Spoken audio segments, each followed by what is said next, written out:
क्या आपको कभी लगा है कि आपको एक कहानी सुनाई गई जिसे आपने सच मान लिया?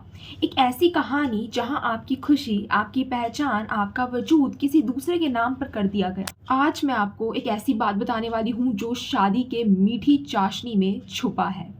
आपने कभी सोचा है ये जो हैप्पीली एवर आफ्टर की धुन हमारे कानों में बचपन से डाली जाती है, क्या वो सच में सिर्फ हमारे लिए है या फिर एक ऐसा जाल है जिसे इतनी खूबसूरती से बुना गया कि हम इसमें फंसती चली जाती हैं ये सोचकर कि ये हमारी मंजिल है। आज हम इसी के बारे में जानेंगे, इसकी डीप सच्चाई के बारे में, और आपकी आंखें खुल जाएंगी। देखिए, हमें बचपन से सिखाया जाता है कि एक दिन एक सपनों का राजकुमार आएगा और आपकी जिंदगी बदल देगा, एक सफेद घोड़े में या एक लग्जरी कार में, और फिर होगी आपकी शादी और फिर सब कुछ ठीक हो जाएगा।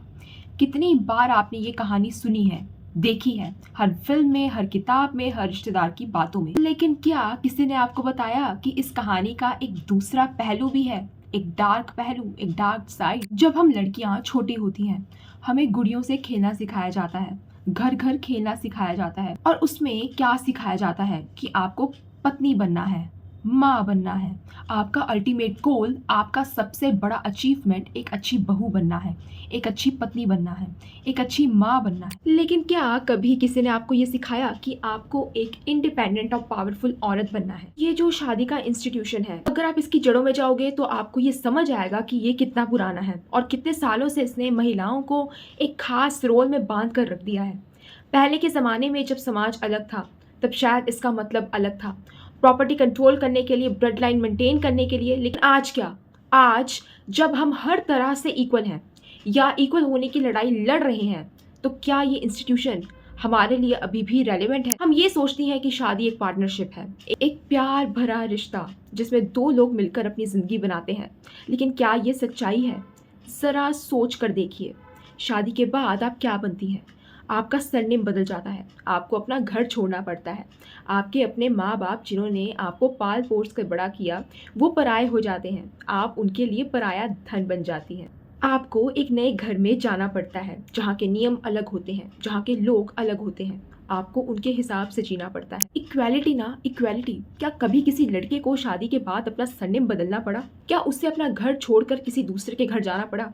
क्या उसके माँ बाप उसे पराया धन बुलाते हैं? नहीं ना। तो फिर ये कैसा इक्वल पार्टनरशिप हुआ? ये तो सिर्फ शुरुआत है। शादी के बाद आप पर कितनी जिम्मेदारियां आ जाती हैं, घर का काम, बच्चा पालना, ससुराल वालों की सेवा करना, और अगर आप करियर ओरिएंटेड हैं तो आपको करियर भी संभालना पड़ता है। दोनों चीज़ें एक साथ कैसे हैंडल होंगी?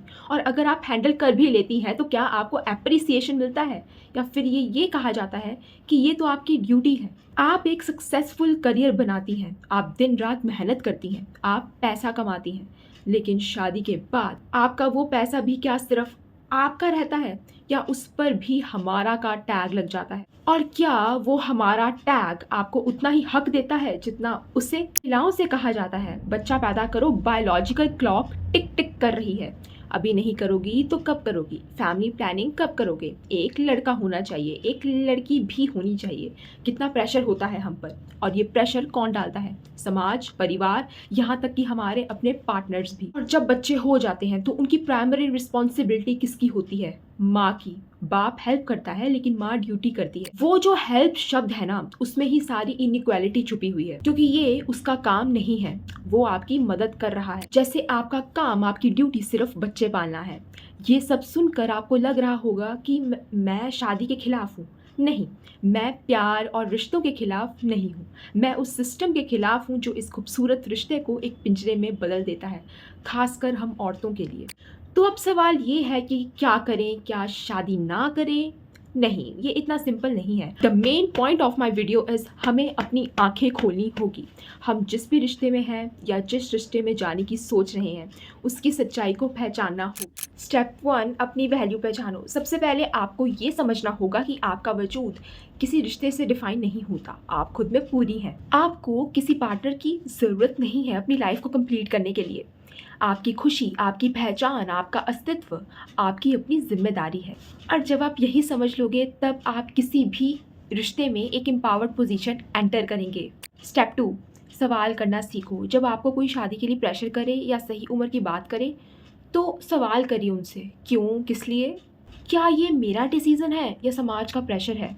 क्या इस रिश्ते में मुझे उतनी ही फ्रीडम और ग्रोथ मिलेगी जितनी मेरे पार्टनर को? क्या मैं अपनी इंडिविजुअलिटी खो तो नहीं दूँगी? ये सवाल पूछना बहुत ज़रूरी है। स्टेप 3, अपनी फाइनेंशियल इंडिपेंडेंस पर फोकस कीजिए। ये सबसे इम्पॉर्टेंट है। जब आप फाइनेंशियली इंडिपेंडेंट होती हैं तो आपको किसी पर डिपेंड नहीं रहना पड़ता। आप अपने फैसले खुद ले सकती हैं। आपको किसी रिश्ते में सिर्फ फाइनेंशियल सिक्योरिटी के लिए नहीं रहना पड़ेगा। आपके पास ऑप्शन होगा। ये पावर है जो आपको कोई नहीं दे सकता। ये आपको खुद कमानी पड़ेगी। स्टेप 4, अपनी बाउंड्रीज सेट करो। शादी से पहले और शादी के बाद अपनी बाउंड्रीज क्लियर रखो।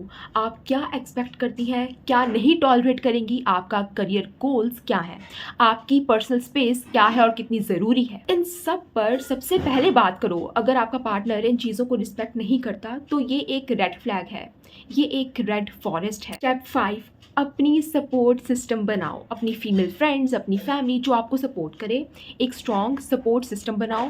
ऐसे लोग जो जज ना करें बल्कि आपको समझें और आपका साथ दें। जब आप लाइफ के डिफ़िकल्ट सिचुएशंस में होती हैं तो ये लोग ही आपकी स्ट्रेंथ बनते हैं। 6, सिस्टम को चैलेंज करो।